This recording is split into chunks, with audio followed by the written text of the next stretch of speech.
میں ان سب سے پوچھتا ہوں جو تحریک انصاف کو ختم کر رہے ہیں اور کرنے کی کوشش کر رہے ہیں، ان کو یہ سمجھنا چاہیے کہ ان کے پاس تو اور کوئی روڈ میپ ہی نہیں ہے، وہ تو تباہی کی طرف لے کے جا رہے ہیں، جو ان کے پاس تو کوئی سلوشن ہی نہیں ہے، اس کا مسئلے کے حل ہی نہیں ہے۔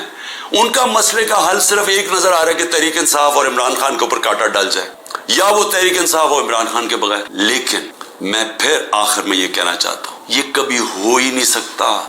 اگر ملک کی سب سے بڑی جماعت جس کا پاس سب سے بڑا ووٹ بینک ہے، آپ جب اس کو جس طرح ختم کر رہے ہیں، آپ پاکستان کی جمہوریت ختم کر رہے ہیں، اور پاکستان کی جمہوریت ختم کرنے کا مطلب آپ مستقبل ختم کر رہے ہیں، آپ آزادی ختم کر رہے ہیں اس ملک کی، آپ لوگوں کو غلام بنا رہے ہیں۔ یہ جو سارے حربے استعمال کر رہے ہیں، یہ اسرائیل غلاموں کے اوپر فلسطینیوں کو غلام بنا کے تو یہ حربے استعمال کرتی ہے۔ یہ کشمیر کے اندر، مقبوضہ کشمیر میں ہندوستان کشمیریوں پہ کر رہی ہے یہ چیزیں،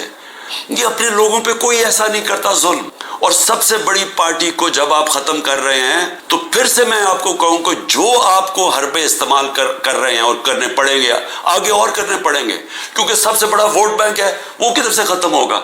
تو اس کا مطلب مکمل طور پہ یہ ظلم کا نظام چلتا رہے گا، اور آخر میں جب بھی آپ سمجھیں گے کہ اب پارٹی ختم ہوگی، تب الیکشن کروائیں گے، وہ جمہوریت ختم ہو جائے گی۔ مجیب الرحمان کو جب انہوں نے اس کے خلاف کریک ڈاؤن کیا، ہم نے پاکستانیوں نے کریک ڈاؤن کیا، جس کو پرائم منسٹر بننا چاہیے تھا، اس کی پارٹی کو بین کر دیا، قلعدم کر دیا، تو اس کے بعد جو الیکشن کروایا اس کی کیا حیثیت تھی؟ کیا وہ اس پاکستان کے لوگوں نے مانا تھا وہ جو الیکشن کے بعد لوگ سامنے آئے تھے؟ کسی نے، کوئی بھی ان میں سے بچا تھا جیسی واپس جب ان کے پاس ان کو وہ آزاد ہو گئے ہمارے سے؟ تو یہ بھی جو لوگ آپ الیکشن کروائیں گے، یہ ریلو کٹوں کی، اور یہ جو سارے چوروں کو، اور یہ جو سب اکٹھے ہوئے ہیں منی لانڈررز، یہ جو ملک میں سزائے یافتہ بیل کے اوپر لوگ، تو جب کیا آپ کا خیال ہے کہ اس سے قوم مان جائے گی؟ ان کی کیا قوم ان کی حکومت مان جائے گی؟ وہ آج ہی نہیں مان رہی، وہ اتنے ڈرے ہوئے ہیں کہ سب کچھ ہو کے بھی وہ تو الیکشن سے بھاگ رہے ہیں، 10,000 ورکر بھی اندر ہے، پھر بھی ڈرے ہوئے ہیں الیکشن کروانے میں، پھر بھی کہہ رہے ہیں کہ اگلی مارچ تک الیکشن ہوگا۔ تو میں آج جو بھی اس ملک میں طاقت میں بیٹھے ہوئے ہیں، میرا آپ کو سمپل یہ پیغام ہے کہ جس راستے پہ آپ یہ لے کے جا رہے ہیں، اس میں پاکستان کی تباہی ہے، اندھیرا ہے، ہمارے بچوں کا مستقبل تباہ ہو رہا ہے، اور اتنی مایوسی پھیلی ہوئی ہے پاکستان میں، امید ختم ہوتی جا رہی ہے کہ لوگ چھوڑ کے جا رہے ہیں۔ ابھی بھی وقت ہے، کورس کریکشن کریں، راستہ بدلیں، اور راستہ صرف فری اینڈ فیئر الیکشن ہے۔ لوگ آج یہاں اوپر ہمارے ملک کے فیصلے کر رہے ہیں، ان کو کوئی فکر نہیں ہے پاکستان کی، کیونکہ ان کے پیسے ملک سے باہر پڑے ہیں۔ اگر ان کے ملک سے باہر پیسے پڑے ہیں، ان کو کوئی فرق نہیں پڑا۔ ان کو جب وقت آئے گا، مشکل وقت آیا، میں آج آپ کو لکھ کے دے رہا ہوں، ان سب نے ملک سے باہر بھاگ جانا ہے۔ کم از کم جو اسٹیبلشمنٹ ہے ایک کام تو کرے نا، ان سب جو یہاں آج فیصلے کر رہے ہیں، ایک کام کرے کہ ان سب کو ECL پہ ڈالے، اور ECL پہ تب تک ڈالے جب تک الیکشن نہیں ہو سکتا، کیونکہ اگر انہوں نے، ان کا سٹیک ہی پاکستان میں نہیں ہے، تو ان کو تو کوئی فرق نہیں پڑنے لگا، ملک بیٹھ رہا ہے، ان کو تو،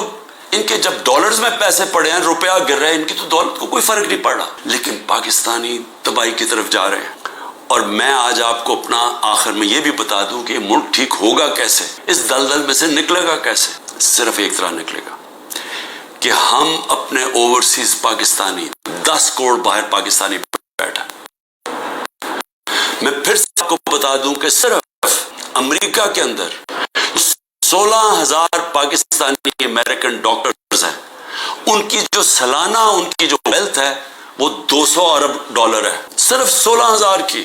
جو ٹاپ اس وقت 10 پاکستان کے بزنس مین ہیں امریکہ میں، ان کی ورتھ $25 ارب ہے۔ اگر ہم نے کسی وقت بھی